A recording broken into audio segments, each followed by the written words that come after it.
ಸುಮಾರು 2,000 ಕೋಟಿ ಕಲೆಕ್ಷನ್ ಮಾಡಿದ್ದಾನೆ ಜನಗಳಿಂದ ಇಲ್ಲಿಗಲ್ ಆಗಿ. 111 ಕಿಲೋಮೀಟರ್ ರಸ್ತೆಗೆ ಬರೀ 5 ಕಿಲೋಮೀಟರ್ ರಸ್ತೆ ಮಾಡಿದ್ದಾನೆ. ಅವನು ಟೋಲ್ ಕಲೆಕ್ಷನ್ ಮಾಡಾಗೇ ಇಲ್ಲ. ಇದಕ್ಕೆಲ್ಲ ಪರ್ಮಿಷನ್ ಕೊಟ್ಟರೆ.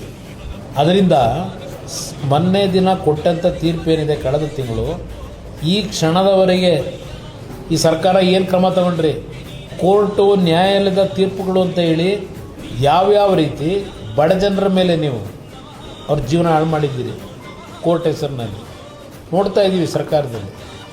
ಇದನ್ನ ಯಾತಕ್ಕೆ ಬಿಟ್ಟಿದ್ದೀರಿ? ನಾನು ಈ ಹಿನ್ನೆಲೆಯಲ್ಲಿ ಕೋರ್ಟಿನ ತೀರ್ಪಿನ ಹಿನ್ನೆಲೆಯಲ್ಲಿ ನಾಡಿನ ಜನತೆಗೆ, ಆ ರಸ್ತೆಯಲ್ಲಿ ಓಡಾಡೋರಿಗೆ ಕೋರ್ಟ್ ಈ ರೀತಿ ತೀರ್ಪು ಕೊಟ್ಟಿದೆ, ಸರ್ಕಾರವೂ ಅವ್ರ ಜೊತೆ ಶಾಮೀಲಾಗಿದ್ದಾರೆ, ಆ ಮಾಲೀಕನ ಜೊತೆ, ನೈಸ್ ಮಾಲೀಕನ ಜೊತೆ. ಇವತ್ತು ಇಲ್ಲೀಗಲ್ ಆಗಿ ಅಲ್ಲಿ ನಡೀತಾ ಇರತಕ್ಕಂಥದ್ದಕ್ಕೆ ಸರ್ಕಾರ ಕಣ್ಣು ಮುಚ್ಕೊಂಡೇನಿದೆ. ಅಂತಿಮವಾಗಿ ಇವತ್ತು ಆ ಒಂದು ಸರ್ಕಾರದ ಮೌನ ವಹಿಸಿ ಕೋಟ್ಯಾಂತರ ರೂಪಾಯಿ ಹಣ ಇವತ್ತು ಜನರಿಂದ ಕಿಸೆಯಿಂದ ಕಿತ್ಕೋತಾ ಇರತಕ್ಕಂಥದ್ದೇನಿದೆ, ಅದನ್ನು ನಿಲ್ಲಿಸಲಿಕ್ಕೆ ಟೋಲ್ನಲ್ಲಿ ದುಡ್ಡು ಕೊಡಬೇಡಿ ಅಂತಕ್ಕಂಥದ್ದು ನಾನು ಹೇಳಿದ್ದೇನೆ ನ್ಯಾಯದ ತೀರ್ಪಿನ ಮೇಲೆ. ಇದನ್ನು ಯಾರೋ ಅನ್ಯತಾ ಭಾವಿಸಬೇಕಾಗಿಲ್ಲ. ಇವತ್ತು ನಾವಿರ್ತಕ್ಕಂಥದ್ದು ಅನ್ಯಾಯ ಆದಾಗ ನಾವು ಅದನ್ನು ಜನತೆ ಮುಂದೆ ತರಬೇಕಾದಂಥದ್ದು ನನ್ನ ಕರ್ತವ್ಯ. ಆ ಕರ್ತವ್ಯ ಮಾಡ್ತಾ ಇದ್ದೇನೆ.